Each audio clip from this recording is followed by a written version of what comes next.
এতিয়া আমি যদি মন কৰোঁ, এবিঘাত 4000 জোপা, একঠাত 800 জোপা, এলোচাত 40 জোপা লগাব পাৰোঁ। এজনী গাইৰ বাবে মাটিৰ প্ৰয়োজন হয় 10 লোচা বা আধা কঠা। ডায়েৰী ফাৰ্মখনত এজনী গাইৰ বাবে হোৱা খৰচৰ প্ৰায় 75 টকা আধা কঠা মাটিৰ পৰা ৰেহাই হয়।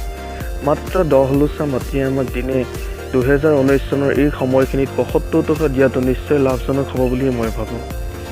কেনেকৈ এজনী গাইৰ খৰচ প্ৰায় 75 টকালৈ ৰাহি হ'ব, পাছলৈ ৰেচন বেলেঞ্চ বিষয়টো ভিডিঅ'ত উপস্থাপন কৰোঁতে বিশদভাৱে মই প্ৰকাশ কৰিম। বন্ধুসকল, এই হিচাপেৰে 8জনী গাইৰ বাবে প্ৰায় এবিঘা মাটিৰ প্ৰয়োজন হ'ব। যদি এই হিচাপতকৈ অধিক ঘাঁহ আপোনালোকে লগাব পাৰে, কৰিব পাৰে খেতি, তেনেহ'লে অতিৰিক্ত ঘাঁহখিনি শুকুৱাই খেৰ হিচাপে ব্যৱহাৰ কৰিব পাৰি। ঘাঁহনিখনৰ চাৰিওকাষে হোৱা আন ঘাঁহ বন লতি আদি অপতৃণনাশক দৰৱ স্প্ৰে কৰি চাফা কৰি ৰাখিব লাগে, যাতে মানুহৰ অপকাৰী ঘাঁহনিডৰাৰ অপকাৰী কোনো জীৱই ঘাঁহৰ মাজত বাহ ল'ব নোৱাৰে।